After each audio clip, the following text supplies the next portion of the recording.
ابھی جو نیا فائنانس ایوارڈ آیا ہے مجھے ڈر یہ ہے کہ جب ان لوگوں کو پیسہ نہیں ملے گا وہ ہم نہیں ریز کر. ابھی بھی جو ایکسپیکٹیشن ہے ان کی ریونیو کلیکشن کی میرا خیال ول فال شارٹ. ابھی 1380 رکھا ہوا اس سال کا انہوں نے, اس پہ پورے نہیں کریں گے. ہم بات کریں جی ایس ٹی کی. اب میں اس مینجمنٹ کی ڈیفینیٹلی آؤں گا جی ایس ٹی کی طرف. مجھے پہلے سینیٹر مولا بخش چانڈیو صاحب کو آپ کے ساتھ شامل کرنا ہے. چانڈیو صاحب آپ کا تعلق کیونکہ حکومت کے ساتھ ہے, مجھے یہ بتائیے کہ آپ کے اپنے علاقے میں غربت ہے یا نہیں ہے؟ میں اس بات کا جواب دیتا ہوں, لیکن ایک پل کے لیے میں آپ کا دھیان ایک خاص مسئلے پر لے جانا چاہتا ہوں کہ جب بھی ہم نے بات کی ہے اپنے مسئلے پر تو ہمیں کبھی کبھار اینکر صاحبان کی طرف سے, کبھی کبھار ان صاحبان کی طرف سے کہتے کہ وہ ماضی ہے, ان کی بات نہ کریں. سال ہوئے 2 سال ان کا ماضی ہو گیا. آپ ہمیں جو سبق دینے کے لیے واقعہ بتاتے ہیں وہ 900 سال 12,000 سال 10,000 سال ماضی نہیں ہے. ماضی اس لیے بیان کیا جاتا ہے کہ ہم ٹھیک ہو جائیں. اب آپ 2 سال کو ہم کیسے آپ کو بھلا دیں؟ آپ نے بیڑا غرق کیا ہوا ہے. اور یہ کیوں نہیں کہتے کہ آنے والی حکومت چاہے ہمارے بعد کوئی آئے وہ بھی وہی فصل کاٹے گی جو ہم بوکے جائیں گے. ہمیں اس سے کیسے براب کرا دو گے اور میں کیسے ٹی وی پہ کہوں گا میں اسے آزاد ہوں؟ بھائی آپ فصل بوکے گئے, ابھی آپ نے یہ کھانا خراب, ابھی آپ اداروں کا بیڑا غرق کر گئے, اداروں کو ختم کر گئے. اب آپ ہم سے مطالبہ کر رہے ہیں گڈ گورننس ہونی چاہیے. چودھری صاحب جہاں ادارے ختم ہو گئے ہوں. اچھا کون سا ادارہ ختم ہوا ہے؟ کیا بچا؟ کس پر اعتماد؟ آپ لے لیں کس پر؟ تعلیم کی بات کرو. تعلیم لوگ تنقید کرتے ہیں تعلیم کے سلسلے میں. وہ تو پڑھا لکھا پنجاب تھا وہ پڑھا لکھا, تو آپ کو پتا ہے کون پڑھا لکھا ہوا وہ تو آپ جانتے ہیں, وہ بھی یہی ہے. اور تعلیم کا بجٹ آپ نے کم کر دیا ان کے دور میں زیادہ. اب نہیں وہ صوبے والا معاملہ ہے, وہ بھی وہ کریں گے اس پہ. لیکن دیکھیے پھر صحت پہ میں ابھی اس کو نہیں جاتا, صحت کا بجٹ بھی کم کر دیا. کسی بھی ادارے تب نہیں کر رہا ہوں میں, اور کہنا چاہتا ہوں آپ ذرا میں کہتا ہوں اب لوگوں کے اپنے اداروں پر اعتماد کی بات کر رہا ہوں. ہر ادارے پر تنقید ہو گئی ہے. جس ادارے پہ نہیں تھی ان پہ انہوں نے کروا دی ہے. اب ان کو بھی متنازع کر دیا ہے, ہتھکڑیاں پہنا کر ان کو رستے میں لے آئے کہ یہ بھی مقدس ترین ادارہ نہیں ہے. اب وہ بھی ادارہ تنقید کے زدوں میں ہے. جہاں ادارے جاوید صاحب ختم ہو جائیں وہاں گڈ گورننس کی توقع نہیں کی جا سکتی ہے. دوسری آپ محسوس کرتے ہیں کہ بیڈ گورننس ضرور دیکھیے میں کہوں آپ سمجھتے ہیں گڈ گورننس کا ایشو کوششیں کرنا اور ہے, گڈ گورننس کا ایشو ہے. میں جو آپ بات کہیں وہ دوبارہ ماننے کی ہوگی میں مان لیتا ہوں. 60 سال جس چیزوں کو بگاڑ کے رکھ دیا ہو, چند سالوں کو چھوڑ کر جس میں کوششیں ہوئی ہو ایمانداری کے ساتھ اچھائی کی, لیکن جہاں اتنا بگاڑ 60 سال کا ہے یہ سارے اب بو کریں. اب آپ نے سوال پوچھا ہے سندھ سے. سندھ بھی پاکستان کا حصہ ہے, سندھ میں بھی یہی حالات ہوتے ہیں, لیکن کچھ کا رپورٹ کیا جاتا ہے کہیں نہیں ہو جاتا ہے. ہمارے یہاں کوئی معاملہ لڑکی کا ہو جائے تو اٹھاتے ہیں. پنجاب کے گاؤں میں لڑکیوں کو جس برہن حالت میں گھماتے ہیں اس کا رپورٹ نہیں ہوتا. کالی کارو صرف ہمارے پاس مشہور کرتے ہیں. وہ ہوتے رہتے ہیں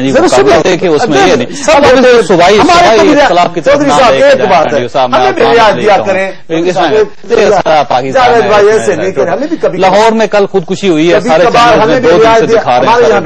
کراچی میں ہوئی, آج کراچی کو سارے چینلز پہ اٹھایا ہوا. میری بات تھوڑی میں کہہ رہا ہوں, میں یہ کہہ رہا ہوں حالات پاکستان کے ہر علاقے میں ایسے ہی ہے. ایسے تکلیف زدہ بچوں کو کاٹ دینا ماؤں کا وہ وہاں بھی واقعہ ہو رہا ہے, یہاں بھی یہ کہہ رہا ہوں.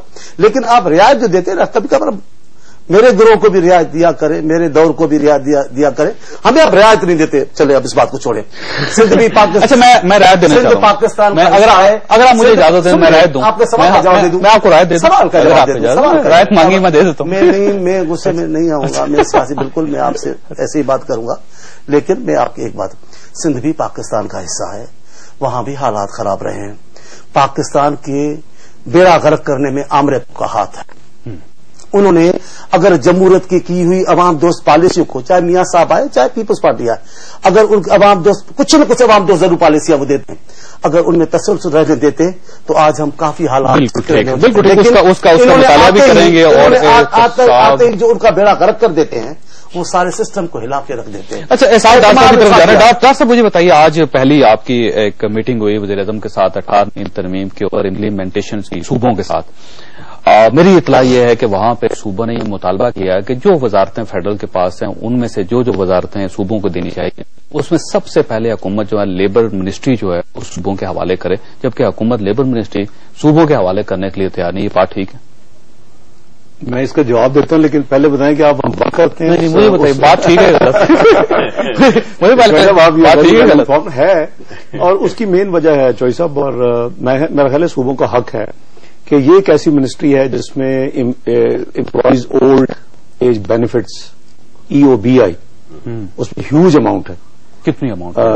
اور پھر ورکرز ویلفیئر فنڈ، یہ دو ایسی آئٹمز ہیں کہ دونوں میں ملا کے قریباً 160 بلین کے قریب اس میں فنڈز ہونے چاہیے. 160 ارب روپے جی اس منسٹری کے دو فنڈ میں پڑے ہوئے. تو یہ جو دونوں اماؤنٹس ہیں آبویسلی صوبے کنسرنڈ ہیں کہ وہ نہ ہو، کیونکہ ٹرانزیشن جو ہے منسٹریوں کی وہ 30 جون 2011 تک ختم ہونی ہے. جتنا جتنا ہوتا جائے گا گریجول کام ہوتا جائے گا. میرا خیال کہ کچھ چونکہ اخباروں میں بھی خبر آ گئی کہ جی EOBI کے فنڈ سے کچھ پلان ہے کہ M9 کراچی سے حیدرآباد ایک سڑک بنا دی جائے، اس طرح کے، جو کہ یہ ان اداروں کا آبویسلی یہ کام نہیں ہے. تو اس حوالے سے قریباً چاروں صوبے جو تھے، پتہ نہیں پھر آپ خود ہی بتا دیتے کہ جو آپ نے سنا ہے. آپ سے پوچھا مجھ سے کیوں پوچھ رہے ہیں؟ بہرحال وہ میں سمجھتا ہوں ان کا لیجیٹیمیٹ ڈیمانڈ ہے اور ان کو روکا بھی نہیں جا سکتا.